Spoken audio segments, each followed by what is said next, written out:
Y el tema del día, hoy la propia presidenta habló de la cuestión, dijo que no hay inflación sino dispersión de precios, se están aprestando las negociaciones paritarias con reclamos salariales, bueno, algunos del 25, del 30, 35, comenzó el año económico y es el tema del día, lo vamos a debatir acá, tenemos todas las opiniones. Estamos con Patricia Burri de la coalición cívica, estamos con Juan Carlos Smith de la CGT, estamos con Edgardo de Petri, que es diputado del Frente para la Victoria, estamos con Abel Biglione, que es economista de Fiel. Biglione, ¿hay inflación o es dispersión de precios, como dice el ministro y hoy dijo la presidenta? Pero nomás con el índice oficial del INDEC. Te da 11% de inflación anual, es una inflación ya alta para un país normal. Un país normal tiene una inflación de 3-4%. O sea, el índice oficial te dice que este país tiene 3 veces la tasa de inflación normal de otro país. Con ese índice. Después vamos a discutir el ama de casa, cualquier operario que va a un supermercado y que ve que los precios suben un poco más de lo que le canta el Instituto Nacional de Estadística y Censo. Eso es aparte. Pero mi argumento es muy simple. No es... es un aumento sostenido en el nivel general de precios, que bajó un poco, hay que reconocerse, en el año 2009. O sea, bajamos del 25 en el 2008, más o menos un 15% en el 2009. Y volvimos a subir. Entonces tenemos un problema. El problema es que es alta la inflación. Hay una gran discusión, Marcelo, y vos lo conocés, que es el problema de los operarios, sean en el sector formal o en el sector informal. Y especialmente para el sector informal, que no puede recuperar ingresos y que se le va destruyendo su salario en función de los bienes que puede comprar. Así que, vuelvo al principio, es alta aún con los índices oficiales. ¿De Petri? Bueno, la presidenta no dijo que no había inflación o complemento de precios, y de hecho lo medimos, como dice el INDEC mide. En todo caso, la presidenta habló de la disputa por la distribución del ingreso, y también dijo, hay formadores de precios que aumentan los precios, en vez de invertir y tener más oferta, aumentan los precios para capturar salarios, asignación por hijo, jubilaciones, y lo transforman en ganancia las empresas. Y llamó a defender el ingreso de la población. La presidenta, en todo caso, lo que planteó es la discusión sobre el modelo de acumulación y distribución de la riqueza en la Argentina. Y ha planteado instrumentos muy claros. La presidenta dijo, el gobierno está defendiendo fuertemente el ingreso de la población. Nosotros hemos incorporado más de 4 millones de pibes con la asignación universal por hijo, y eso significa incorporar a familias enteras al consumo. Estamos discutiendo aumentos salariales y es legítimo que el movimiento sindical discuta la pauta salarial en convenio colectivo de trabajo. Hemos incorporado 2.800.000 jubilados que estaban fuera del sistema jubilatorio, lo hemos incorporado al sistema. Entonces, me parece que lo que está en discusión es el modelo, donde incluso también planteó la presidenta. Hubo economistas que plantean inflación cero, ¿no? Acordémonos de la convertibilidad, dijeron, la convertibilidad no hay aumento de precio. Claro, nosotros pagamos con el 21% de desocupación. Se entregó el patrimonio público a través de la privatización. Se abrió la economía de manera escandalosa. Se extranjerizó la economía y se concentró. Entonces, lo que planteó la presidenta como debate en la Argentina es la defensa y la discusión alrededor del modelo de acumulación y distribución de la riqueza nacional, donde nosotros tenemos una propuesta. Bueno, la oposición tiene otra propuesta. A ver, Patricia, ¿y ustedes cómo lo ven? Mire, la situación de la distribución de la riqueza de la que habla el diputado de Petris se ve muy claramente al interior de los trabajadores. El 20% de los trabajadores privados que están arriba en la pirámide salarial se llevan el 52% de la masa salarial, el 20%. Y el 20% que está abajo de los trabajadores formales tienen 10 veces menos salario que este 20%. Entonces, ¿qué es lo que está pasando con el salario en nuestro país? Esto mismo se da a nivel regional. El salario medio privado en Santa Cruz es de 6.961 pesos. Y el salario medio privado en Santiago del Estero es de 2.475 pesos.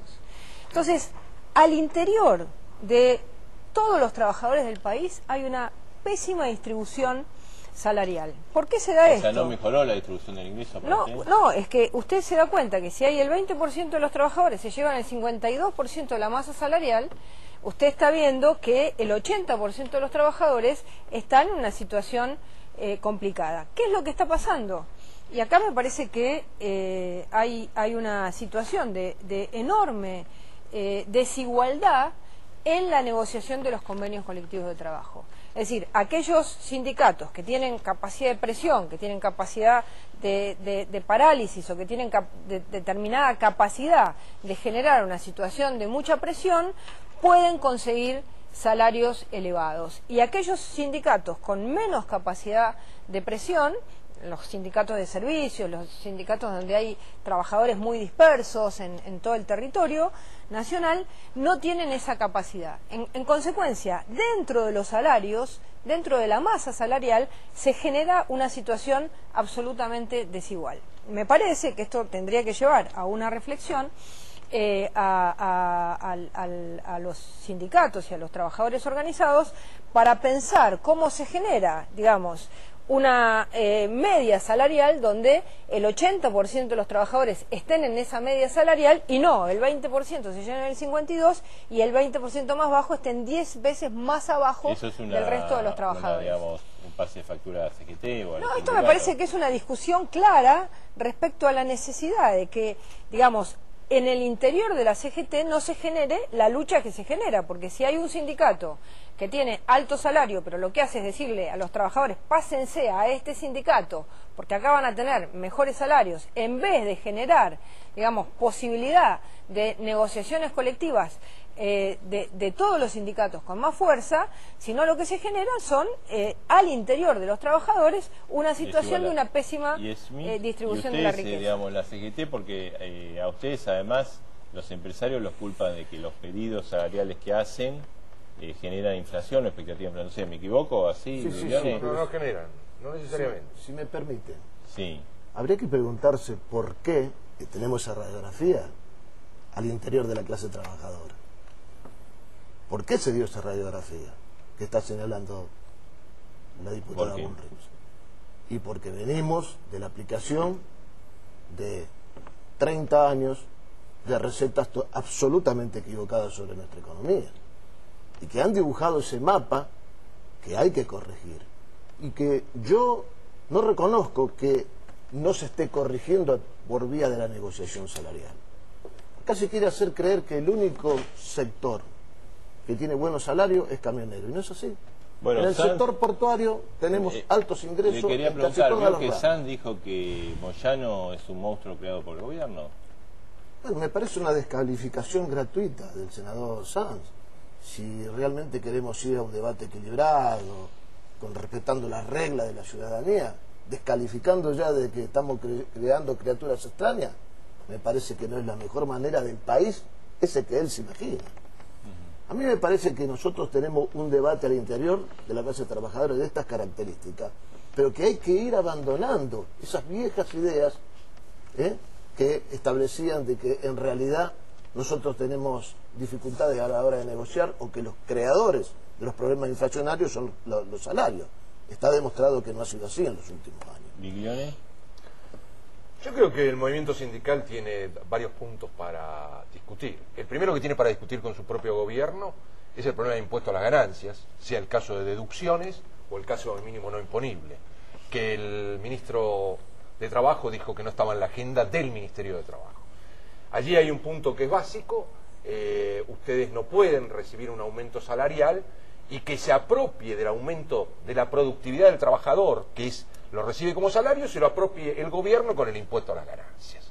O sea, claramente ahí hubo un problema por la no aprobación de la ley de presupuesto del 2011, que tendría 20% más de deducciones, y hay un grave problema para futuro porque nadie quiere mover el mínimo no imponible. Con lo cual los trabajadores en relación de dependencia, en marzo del 2012, una persona que hoy gane 6.000 pesos va a dejar el 23% de su sueldo por el anticipo. Acá hay una discusión entre el sindicato y el gobierno por la parte de impuesto a la ganancia.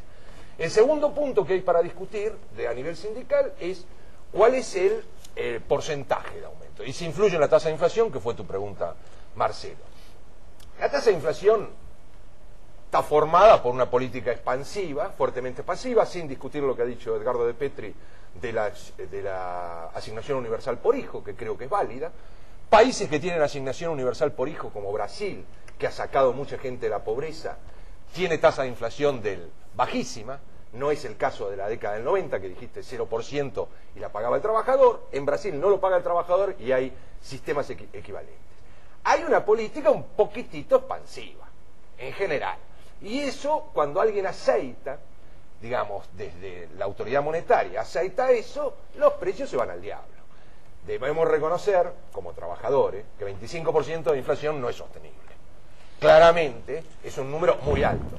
Discutir sobre esos valores me parece una irracionalidad. Deberíamos decir, tratemos al enfermo. Digamos, la inflación es una enfermedad. ¿Cuáles son los tratamientos que tenemos para hacer para adelante? De manera tal de no afectar el ingreso real de trabajadores. ¿Qué Ese es el piensa punto. usted, Pedro? Yo pienso que hay un comportamiento muy especulativo del sector empresario que está monopolizado y que tiene realmente la capacidad de formar precios en la Argentina. El gobierno hace mucho esfuerzo. El gobierno subsidia tarifa, ¿no? Se explicó, tratamos de que las tarifas tengan un precio estable como para no incidir en el costo de los productos, de los servicios. Nosotros estamos discutiendo fuertemente un plan de obra pública e infraestructura que aumenta la capacidad de producción de las empresas. Ahora, los empresarios, cada vez que los trabajadores empezamos a estar recuperando el trabajo, mejorando el ingreso, aumentan los precios para transformarlo en ganancia. Y la verdad que si están tan preocupados los empresarios porque aumentan los precios, bueno, que no los aumenten. No aumenten los precios. El responsable no es el gobierno, no es el movimiento obrero, no es porque hay mejores salarios, hay inflación, no es porque hay inversión pública en infraestructura, en vivienda, en educación. La presidenta acaba de inaugurar la escuela 1000. Digamos. Entonces, acá la discusión es sobre el modelo. Evidentemente, nosotros pensamos que el modelo económico tiene que ser un modelo de crecimiento de las empresas, pero que crezca creando empleo. Por eso defendemos los 5 millones de puestos de trabajo que hemos creado. Yo Voy a responder una cosa que dijo Patricia Bullrich. Del 2000, quiero que se vea la evolución de la cantidad de convenios de acuerdos homologados. Del 2000 al 2001 hubo 150 convenios homologados. Patricia, fuiste ministra de Trabajo de ese gobierno. Y hoy hay 1.331 convenios colectivos de trabajo homologados. Entonces, a ver, ¿me permitís? No, para terminar, nosotros tomamos un país que hubo la convertibilidad de la moneda, desocupación masiva. Después tomamos el país donde se rebajó salario. Porque acá, como no quisieron afectar ganancias a las empresas, ni de las de servicio, ni las agropecuarias, ni las industriales, se rebajaron los salarios a los trabajadores, a los jubilados. Y después vino la devaluación dualdista.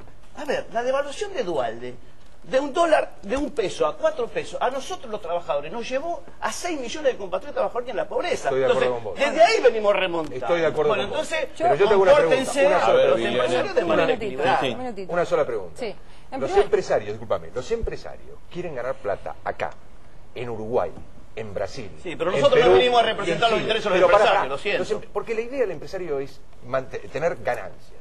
No podés imputarle todo al empresario la tasa de inflación, porque todos los países quieren ganar. Hay un poquitito más de orden en las reglas para que no tengas una tasa de inflación alta. Vos sabés que ninguno de estos países que he nombrado tiene una alta tasa de inflación. Y todos los empresarios quieren ganar más. Como los trabajadores y yo quiero ganar más. Todos queremos ganar más. Es claro. Está claro que, en primer lugar, en el año 2000 se celebraron 62 convenios colectivos de trabajo y en el año 2010 134 convenios colectivos de trabajo. Así que esa cifra no sé dónde sale. Si los trabajadores y los gremios están pidiendo aumentos del 25%, promedio, algunos estarán en el 22, otros en el 30, otros en el... es porque consideran que ese es el número que necesitan para poder no estar atrás de la inflación. En consecuencia, la misma realidad de los sindicatos está reconociendo la inflación real. Si fuesen los dirigentes de los sindicatos a decirle a sus trabajadores que van a pelear un aumento del 10, 11, 12%, los trabajadores le dirían, nos haces perder dinero. Entonces, en la misma pauta de negociación salarial está muy claro que hay un reconocimiento de la inflación. El segundo tema que tenemos que tener en cuenta es que hoy la Argentina tiene inflación en dólares. El 3% de los ciudadanos y ciudadanas argentinas pueden ir a un crédito de largo plazo de vivienda. El 3%, porque una cuota de un crédito para vivienda está entre 3.500 y 5.000 pesos. En consecuencia, lo que hay también es un vuelco del dinero al consumo de más corto plazo, porque es la necesidad de la gente de...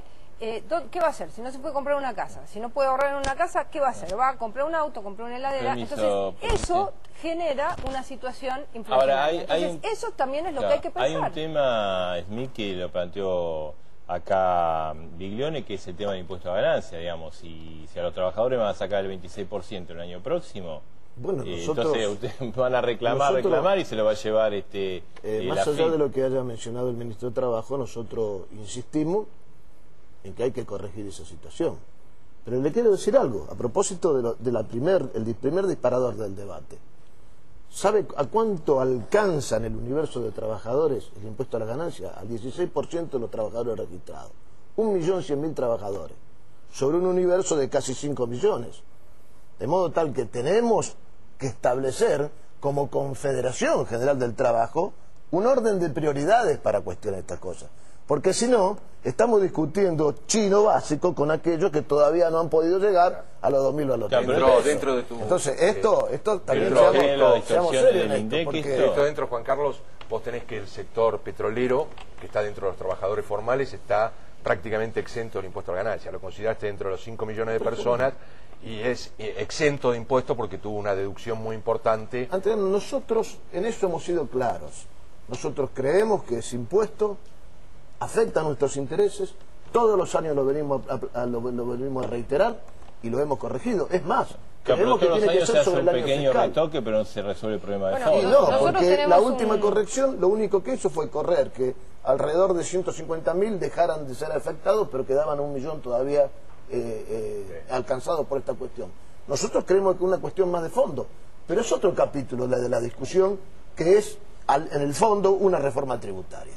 Ahora, que tenga otro tipo de alcance que es una reforma tributaria. Tenemos listo un proyecto para generar un sistema automático que se votó, Patricia, que se iba a votar y bueno, nos pueden acompañar. Pero los diputados de la CGT pueden acompañar ese proyecto, que es bueno. Lo hicieron expertos, gente que viene de todos los Pero nosotros no podemos confiar en experiencias políticas que han recorrido justamente el camino inverso a lo que vos estás diciendo. Bueno, ¿entendés? Entonces, esto también hay una cuestión de confianza en la discusión. Las experiencias políticas son de todos los partidos. Bueno, las pero experiencias políticas son de todos los partidos. En los países que hay impuesto a las ganancias a los trabajadores de menores ingresos, se les retiene ganancia y después la dirección impositiva les devuelve por correo un cheque porque la gente de menor ingreso trabajador recibe esa devolución del impuesto a la renta. En la Argentina eso no se genera saldo a favor de la persona, pero el argumento es al menos subir el mínimo no imponible por la tasa de inflación. Nosotros tenemos una propuesta más simple. Le estás transfiriendo la productividad del trabajador al fisco. O sea, los sindicalistas se matan o se mejor aumento y se lo lleva el AFIP. Una parte del fisco a través del impuesto a la ganancia. Nosotros tenemos una propuesta bien simple que nos parece que sería muy fácilmente votable, que es que a todas las familias que reciben la asignación universal por hijo tengan por devolución de tarjetas de débitos el 10% del IVA. Entonces, de esta manera tendrían una rebaja muy importante en la canasta familiar. Es una de las propuestas que la coalición cívica lleva en su cerrando, Petri. Yo creo que está lanzada la campaña electoral. La oposición lo que trata de instalar es temas de agenda que pongan al gobierno a la defensiva. Nosotros seguimos ratificando una decisión muy firme. No venimos representando los intereses ni de ninguna patronal, los del pueblo argentino, y en ese camino la presidenta ha reafirmado crecimiento de la economía, con creación de empleo, con mejora de ingresos de la población y sobre todo con derecho para todos los argentinos. No es un problema de discutir los que ganan más de 6.000 o los que ganan hasta los que son afectados por el impuesto a la ganancia. Es discutir los muchos que todavía no tienen trabajo y sobre todo los que hay que hacer subir en la escala salarial, trabajadores municipales, provinciales, nacionales, donde la solidaridad debe ser compartida. Acá hay una responsabilidad, no es solo del gobierno, es la de los empresarios. Y hoy la disputa por los precios, la instalan los empresarios para ir a una discusión convencional donde vayan con más ganancia acumulada a partir del aumento de precios. 30 últimos segundos, Millones. Me parece que la discusión primera es por estabilizar una economía en una tasa de inflación baja. La discusión segunda es realmente buscar, una vuelta estabilizado esto en el proceso de estabilización, buscar un aumento del ingreso de los trabajadores sin que lo afecte el sistema impositivo y se le lleve una parte, y de manera tal que toda la productividad, el incremento de productividad, se lo lleve el factor trabajo. Smith, la dejamos a Patricia. Sí. Como... No, yo creo que al único monstruo que le teme la clase trabajadora es a la recesión y a las recetas que antaño nos llevaron al borde del precipicio como país. A ese monstruo sí le tememos. Patricia. La inflación la produce el Banco Central de la República Argentina cuando lo que hace es emitir permanentemente. Esa emisión genera inflación. Y ese es un problema que si el gobierno no toma el toro por las astas, la situación va a ser cada día peor. Gracias, gracias a los cuatro. El tema del día, se lanzó el año económico, lo queríamos debatir acá en profundidad con todas las opiniones, todas las voces, como siempre a dos voces.